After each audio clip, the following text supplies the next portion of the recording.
Wavering है। अर्जुन कहता है निरीक्षण तो कर लूं, देख तो लूं, समझ तो लूं, फिर युद्ध में उतरूं। कभी कोई दुनिया में देख समझ कर युद्ध में नहीं उतरा। देख समझ कर तो युद्ध से भागा जा सकता है, देख समझ कर युद्ध में उतरा नहीं जा सकता। अगर तीसरी सीढ़ी पर कृष्ण हैं, वह निर्विचार की स्थिति है, वहां भी विचार नहीं, लेकिन वह विचारहीनता नहीं है। थॉटलेसनेस और नो थॉट, विचारहीनता और निर्विचार एक से एक मालूम पड़ते हैं, लेकिन उनमें बुनियादी फर्क है। निर्विचार वह है जहां जो विचार की व्यर्थता को जानकर ट्रांसेंड कर गया, पार चला गया। विचार सब चीजों की व्यर्थता बतलाता है। विचार सब चीजों की व्यर्थता बतलाता है, जीवन की भी, प्रेम की भी, परिवार की भी, धन की भी, संसार की भी, युद्ध की भी। विचार जब चीजों की व्यर्थता बतलाता है, लेकिन अगर कोई विचार करता ही चला जाए तो अंत में विचार की भी व्यर्थता बतला देता है, और तब आदमी निर्विचार हो जाता है।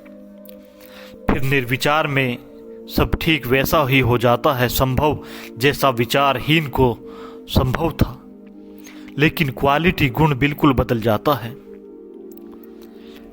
एक छोटा बच्चा जैसे होता है जब कोई संतत्व को उपलब्ध होता है बुढ़ापे तक, तब फिर छोटे बच्चे जैसा हो जाता है। लेकिन छोटे बच्चे और संतत्व में ऊपरी ही समानता होती है। संत की आंखें भी छोटे बच्चे की तरह भोली हो जाती हैं, लेकिन छोटे बच्चे में अभी सब दबा पड़ा है, अभी सब निकलेगा। इसलिए छोटा बच्चा तो एक वॉल्केनो है, एक ज्वालामुखी है, अभी फूटा नहीं, बस इतना ही है उसकी निर्दोषता, उसकी इनोसेंस ऊपर ऊपर है, भीतर तो सब तैयार है। बीज बन रहे हैं, फूट रहे हैं, अभी काम आएगा, क्रोध आएगा, शत्रुता आएगी, सब आएगा, अभी सबकी तैयारी चल रही है। छोटा बच्चा तो सिर्फ टाइम बॉम्ब है, अभी समय लेगा और फूट पड़ेगा। लेकिन संत पार जा चुका है, वह सब जो भीतर बीज फूटने थे फूट गए और व्यर्थ हो गए और गिर गया। अब कुछ भी भीतर शेष नहीं बचा। अब आंखें फिर सरल हो गई, अब फिर सब निर्दोष हो गया। इसीलिए जीसस ने कहा है, किसी ने जीसस से पूछा कि जीसस, कौन तुम्हारे स्वर्ग के राज्य का अधिकारी होगा? तो जीसस ने कहा कि वे जो बच्चों की भांति हैं। जीसस ने नहीं कहा कि जो बच्चे हैं वो, क्योंकि बच्चे प्रवेश नहीं कर सकते। जो बच्चों की भांति है अर्थात जो बच्चे नहीं हैं। इससे एक बात तो पक्की हो गई कि जो बच्चे नहीं हैं लेकिन बच्चों की भांति हैं, वो प्रवेश करेंगे। अगर बच्चे प्रवेश करते होते तो कठिनाई की कोई बात ही नहीं थी, फिर तो सभी प्रवेश कर जाते। नहीं, बच्चे प्रवेश नहीं करेंगे, लेकिन जो बच्चों की भांति हैं वो प्रवेश करेंगे, वो पार हो जाएंगे। इसलिए अज्ञानी और परम ज्ञानी में बड़ी समानता है। अज्ञानी जैसा ही सरल हो जाता है परम ज्ञानी, लेकिन अज्ञानी की सरलता के भीतर जटिलता पूरी छिपी रहती है, कभी भी प्रकट होती रहती है। परम ज्ञानी की सब जटिलताएं खो गई होती हैं। जो विचारहीन है उसमें विचार की शक्ति पड़ी रहती है, वह विचार कर सकता है, करेगा। जो निर्विचार है वह विचार के अतिक्रमण में हो गया, वह ध्यान में पहुंच गया, समाधि में पहुंच गया। जो कठिनाई पूरी गीता में उपस्थित होगी, यह जो पूरा भीतर का अंतर्द्वंद उपस्थित होगा। अर्जुन दो तरह से युद्ध में जा सकता है, या तो वह विचारहीन हो जाए, नीचे उतर जाए, या खड़ा हो जाए जहां दुर्योधन और भीम खड़े हैं तो युद्ध में जा सकता है, और या फिर वह पहुंच जाए जहां कृष्ण खड़े हैं, निर्विचार हो जाए तो युद्ध में जा सकता है। अगर अर्जुन ही रहे, मध्य में ही रहे, विचार में ही रहे तो वह जंगल जा सकता है, युद्ध में नहीं जा सकता। वह पलायन करेगा, वह भागेगा। समस्त हिंसा अपने और पराये के बीच खींची गई सीमा से पैदा होती है। इसलिए अर्जुन स्थिलगात हो गया, उसके अंग अंग स्थिल हो गए। इसलिए नहीं कि वह युद्ध से विरक्त हुआ, इसलिए नहीं कि उसे होने वाली हिंसा में कुछ बुराई दिखाई पड़ी, इसलिए नहीं कि अहिंसा का कोई आकस्मिक आकर्षण उसके मन में जन्म गया, बल्कि इसलिए कि हिंसा के ही दूसरे पहलू ने उसके भीतर से, हिंसा के ही गहरे पहलू ने, हिंसा के ही बुनियादी आधार ने उसके चित्त को पकड़ लिया। ममत्व ने उसके चित्त को पकड़ लिया। ममत्व हिंसा ही है। इसे न समझोगे तो पूरी गीता को समझना कठिन हो जाएगा। जो इसे नहीं समझ सके उसे ऐसा प्रतीत होगा कि अर्जुन अहिंसा की तरफ झुकता था, कृष्ण ने उसे हिंसा की तरफ झुकाया। जो अहिंसा की तरफ झुकता हो उसे कृष्ण हिंसा की तरफ झुकाना नहीं चाहेंगे। जो अहिंसा की तरफ झुकता हो उसे कृष्ण चाहे भी हिंसा की तरफ झुकाना तो भी नहीं झुका पाएंगे। लेकिन अर्जुन अहिंसा की तरफ रत्ती भर नहीं झुक रहा है। अर्जुन का चित्त हिंसा के गहरे आधार पर जाकर अटक गया है। वह हिंसा का ही आधार है। उसे दिखाई पड़े अपने ही लोग, प्रियजन, संबंधी। काश वहां प्रियजन और संबंधी न होते तो अर्जुन भेड़ बकरियों की तरह लोगों को काट सकता था। अपने थे इसलिए काटने में कठिनाई मालूम पड़ी, पराये होते तो काटने में कोई कठिनाई मालूम न पड़ती। और अहिंसा केवल उसके ही चित्त में पैदा होती है जिसका अपना पराया मिट गया हो। अर्जुन तो यह संकटग्रस्त हुआ, उसका चित्त यह अहिंसा की तरफ आकर्षण से नहीं, हिंसा के ही मूल आधार पर पहुंचने के कारण। स्वभावतः इतने संकट के क्षण में, इतने क्राइसिस के मोमेंट में हिंसा की जो बुनियादी आधारशिला थी वह अर्जुन के सामने प्रकट हुई। अगर पराये होते तो अर्जुन को पता भी न चलता कि वह हिंसक है, उसे पता भी न चलता कि उसने कुछ बुरा किया, उसे पता भी न चलता कि युद्ध अधार्मिक है। उसके गात स्थिर न होते बल्कि परायों को देखकर उसके गात और तन जाते। उसके धनुष पर बाण आ जाता, उसके हाथ पर तलवार आ जाती, वह बड़ा प्रफुल्लित होता।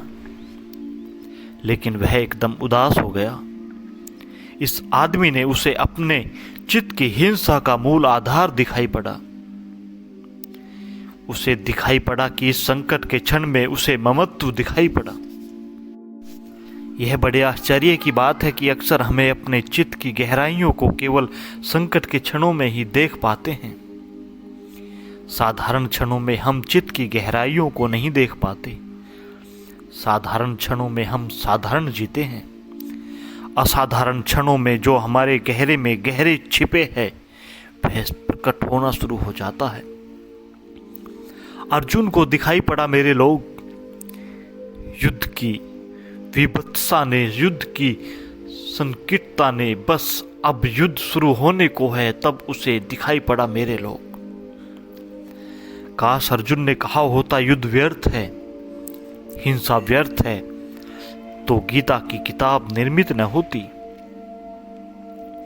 लेकिन उसने कहा अपने ही लोग इकट्ठे हैं, उनको काटने के विचार से ही मेरे अंग स्थिर हुए जाते हैं। असल में जिसने अपने जीवन के भवन को अपनों के ऊपर बनाया, उन्हें काटते क्षण में उसके अंग स्थिर हो, यह बिल्कुल स्वाभाविक है। मृत्यु होती है पड़ोस में, छूती नहीं मन को, कहते हैं बेचारा मर गया। घर में होती है तब इतना कहकर नहीं निपट पाते, तब छूती है।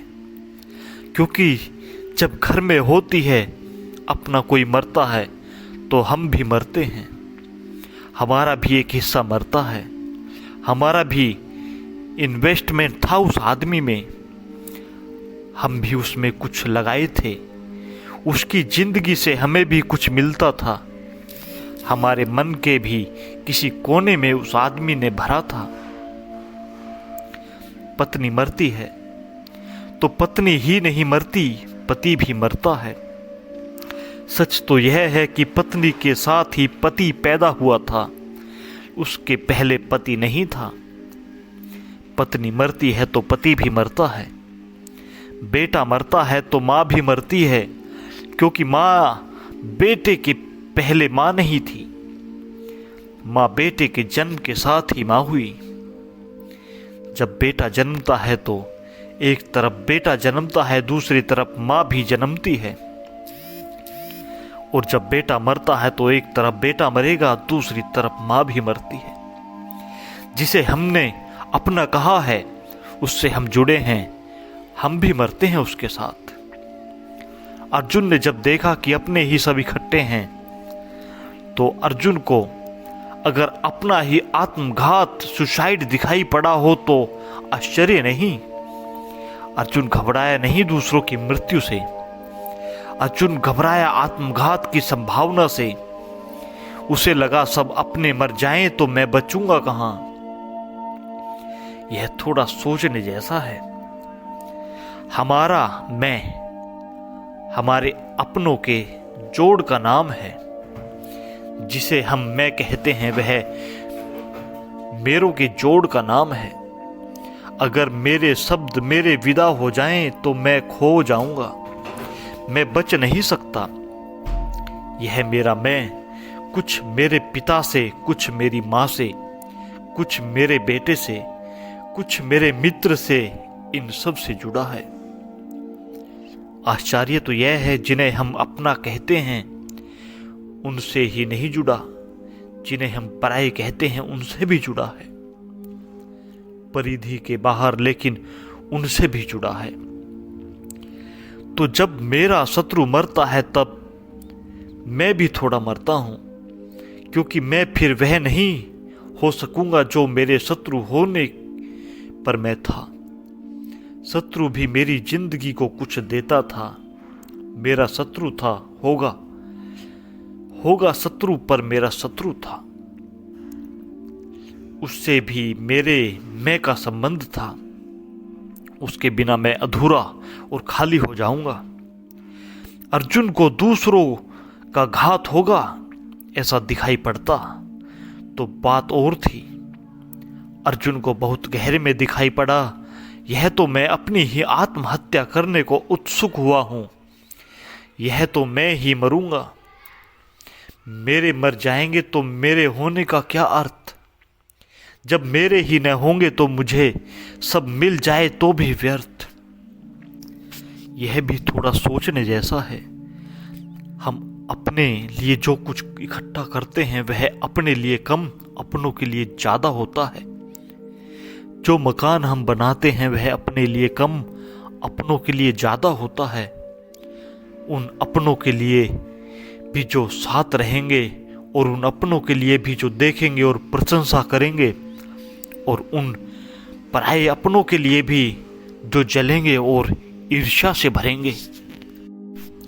अगर इस पृथ्वी पर सबसे श्रेष्ठ भवन भी मेरे पास रह जाए और अपने न रह जाएं, मित्र भी नहीं, शत्रु भी नहीं, तो अचानक मैं पाऊंगा वह भवन झोपड़ी से भी बदतर हो गया। क्योंकि वह भवन एक फसाड, एक दिखावा था। उस भवन के माध्यम से अपनों को, परायों को मैं प्रभावित कर रहा था। वह भवन तो सिर्फ प्रभावित करने की एक व्यवस्था थी। अब मैं किसे प्रभावित करूं? आप जो कपड़े पहनते हैं वह अपने शरीर को ढकने को कम, दूसरों की आंखों को छपने को ज्यादा। अकेले में सब बेमानी हो जाता है। आप जो सिंहासनों पर चढ़ते हैं वह सिंहासनों पर बैठने के आनंद के लिए कम, क्योंकि कोई सिंहासन पर बैठकर कभी किसी आनंद को उपलब्ध नहीं हुआ। पर अपनों और परायों में जो हम सिंहासन पर चढ़कर जो करिश्मा, जो चमत्कार पैदा कर पाते हैं उसके लिए ज्यादा। सिंहासन पर बैठे आप रह जाएं और नीचे से लोग खो जाएं, अचानक आप पाएंगे सिंहासन पर बैठे होना हास्यपद हो गया। उतर आएंगे फिर शायद दोबारा नहीं चढ़ेंगे। अर्जुन को लगा कि उस क्षण में कि अपने ही इकट्ठे हैं दोनों तरफ, मरेंगे अपने ही। अगर जीत भी गया तो जीत का प्रयोजन क्या? जीत के लिए जीत नहीं चाही जाती, जीत रस है। अपनों और परायों के बीच जो अहंकार भरेगा उसका साम्राज्य मिलेगा। क्या होगा अर्थ? कोई अर्थ न होगा। यह जो अर्जुन के मन में विषाद घिर गया उसे ठीक से समझ लेना चाहिए। यह विषाद ममत्व का है। अर्जुन सोच पा रहा है, देख पा रहा है कि जो हिंसा